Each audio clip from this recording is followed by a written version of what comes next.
So there's a lot of reasons why when people read medical studies, they really have no idea what they're reading most of the time. Whether you're a 12-year-old kid, a 40-year-old mother, or a 60-year-old doctor. Yes, even those old doctors with gray hair, white hair. The sad reality is most of the time, I wish I wasn't saying that, but it's reality. Most of the time, they have no idea how to read a medical study, which is horrible. It's scary, it's sad, it's not good. There's a lot of reasons. I've made other videos on this. It's super complicated, and so many people, they think they can read medical studies. Now, number one problem is most doctors do not even read any medical studies. Maybe they read one every few months or something, or maybe they get a news article somehow that has a medical study. The point is they essentially don't read medical studies. But the ones who do sometimes read some medical studies, and those ones typically only read the abstract or the conclusion or some other little part of the study. But out of the so you get the point. Most doctors do not read medical studies. I like to call them people who work as doctors because they're not doctors. If you don't even read medical studies, you clearly do not have an interest or a natural tendency towards medicine and understanding of the human body. Now, I should toss in there that we can't necessarily believe a lot of medical studies, sadly. You have to go on real life experience, which people who work as doctors also don't have. Maybe I'll get back to that later. You think, oh, they work in a hospital every day. How can they not have experience? I'll touch on that at the end.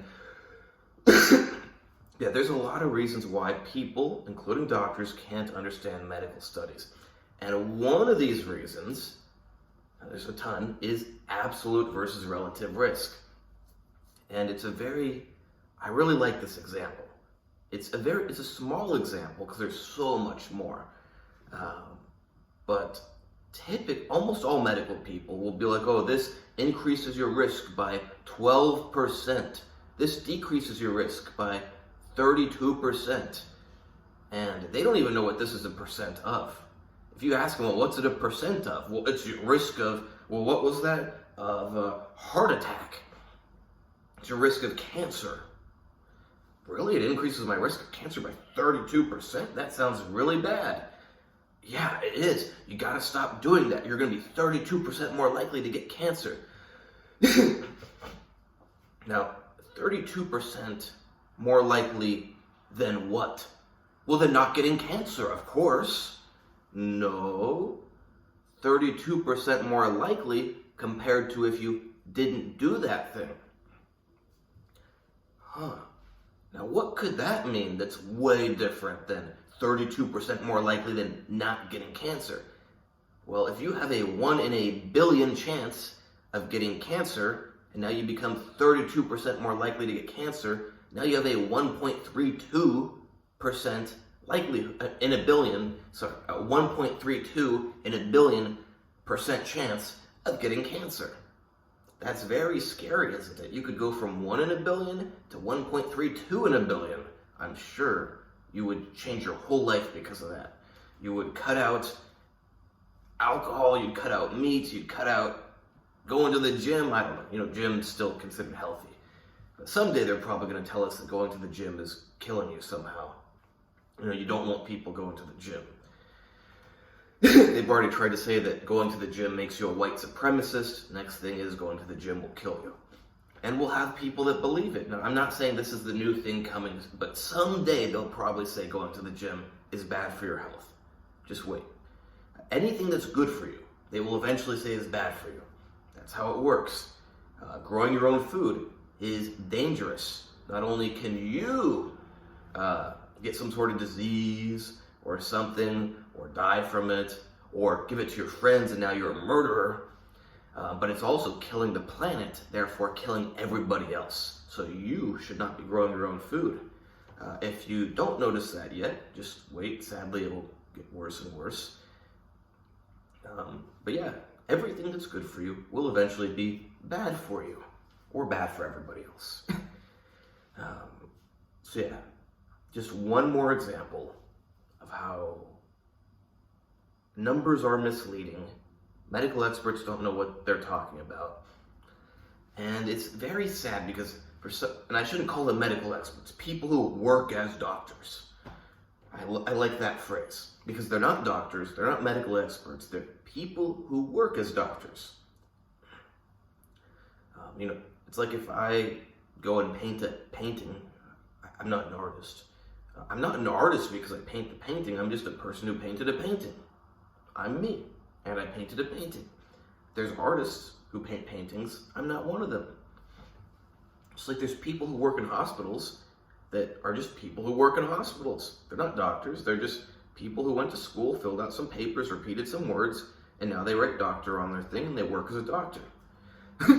If some other job was paying more or more convenient to get, they probably would have done that other job.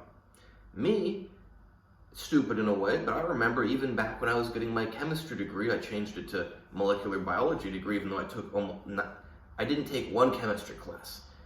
I did not take physical chemistry. I decided, I like biology. I took all the biology classes. Why should I take physical chemistry? I can relax and go to the gym a lot rather than take physical chemistry. So that's actually why I didn't take it. So I got the degree in molecular biology, but I remember when I was getting my degree in chemistry, I'm looking at all the chemistry job opportunities and going, they really suck. I even told my mother, there's no money in chemistry. And she's like, well, why are you doing chemistry? I'm like, because I like chemistry. It's like, why am I doing biology at the same time? Because I like biology. I do what I like. Now, that's unusual. It's kind of stupid in a way. Maybe it's not. I don't know. Maybe it makes me less miserable to do something I like. Maybe it doesn't. I don't know. I'm not doing something I don't like. But yeah, I always knew that the money sucks in science. But I never thought of doing something else. Because I like science. I'm good at science. It naturally comes to me. It's who I am. Other people, they see this list of things. And they go, doctor, this much money, lawyer, this much money, mechanic, this much money. Okay, this many years of school, this many years of school. Cost of tuition, this is a logical way to approach things, except it results in really poor quality people working in that field. And then they go, this one seems like the best option, but let me apply to this one, and this one, and I'll take which one I get into. So it's very ingenuine. But let's get back, it's not the topic of this video, but why doctors don't know anything from experience, despite all of their my English gets worse and worse the longer I don't live in an English-speaking country, but the longer they get more of this seeming to be medical experience in hospitals or clinics or in their private practice. It's because they are taught a bunch of nonsense in school, which they hold on to for the rest of their life, and then everything they do is within the confines of that nonsense. How can I explain this really easily?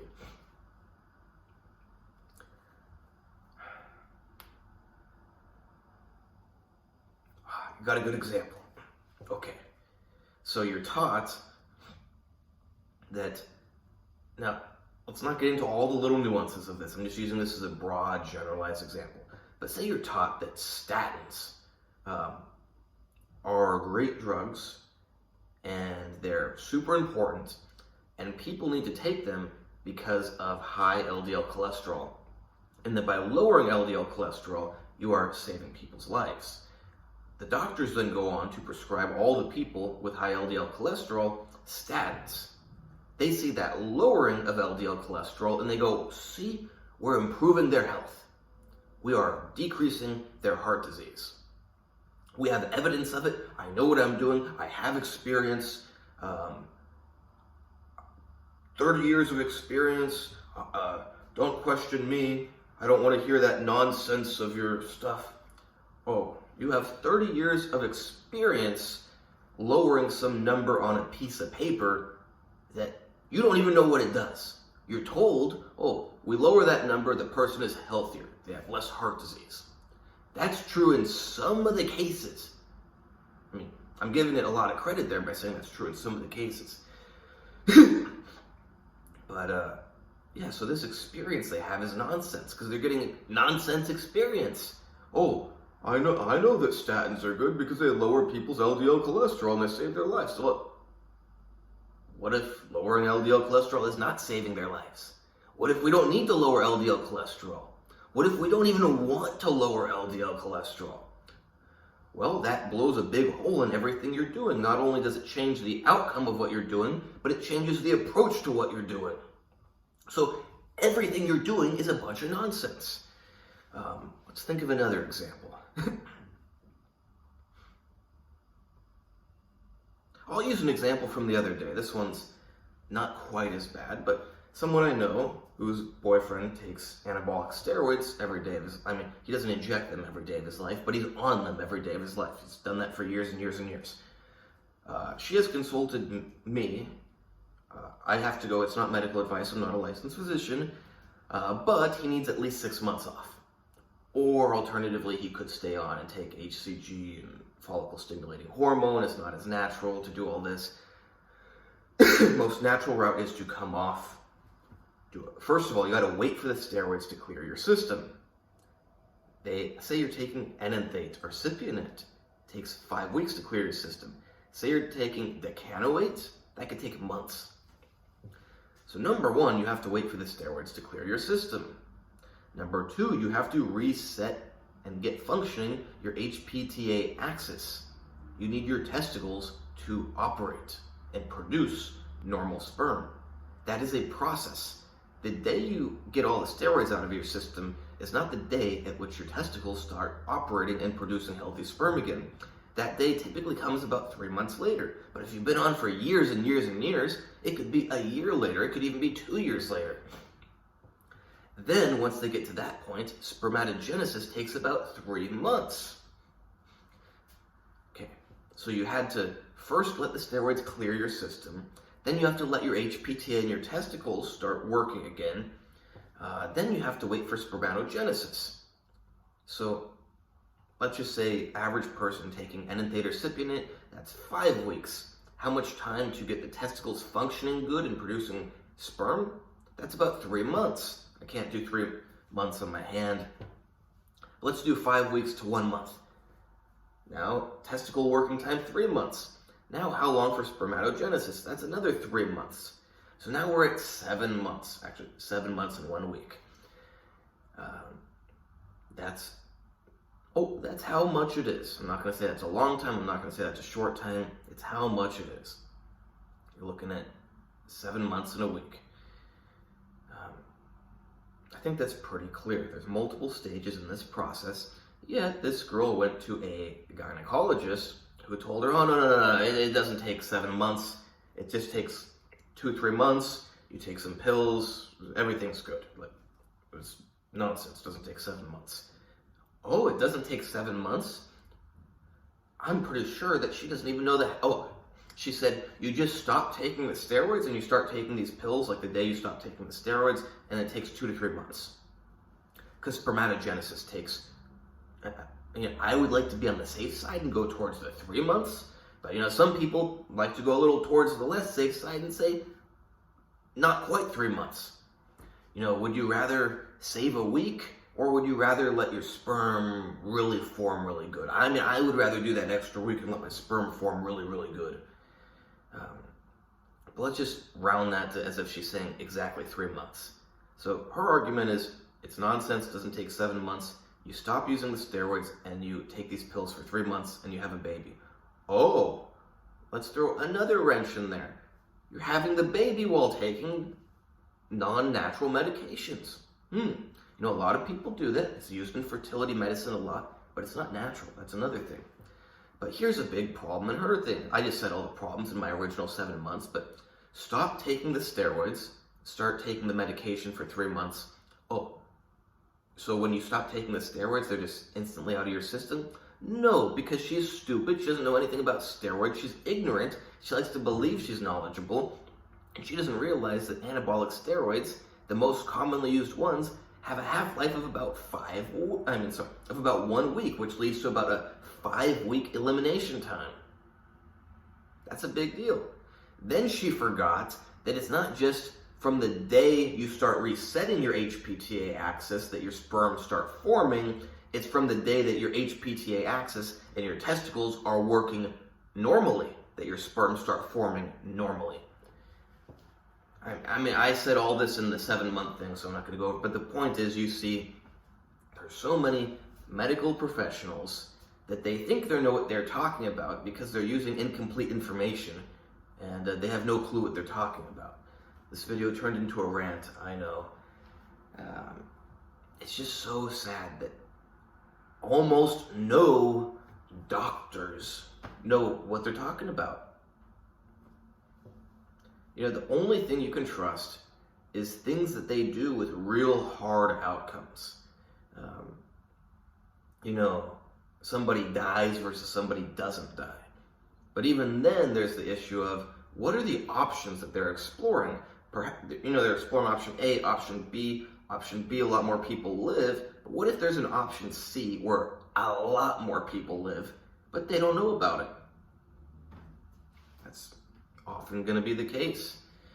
Okay, I'm going to end this video here. Remember that when talking about percentage increase or decrease, you got to know what that's a percentage of. Please like, subscribe, and comment. Check out my other videos. Check out my Instagram, AndreyHutch, sorry, it's not it's an Instagram. You can hire me there for training, consultations, coaching, advice, plans, whatever. Same thing with diet, same thing with supplements.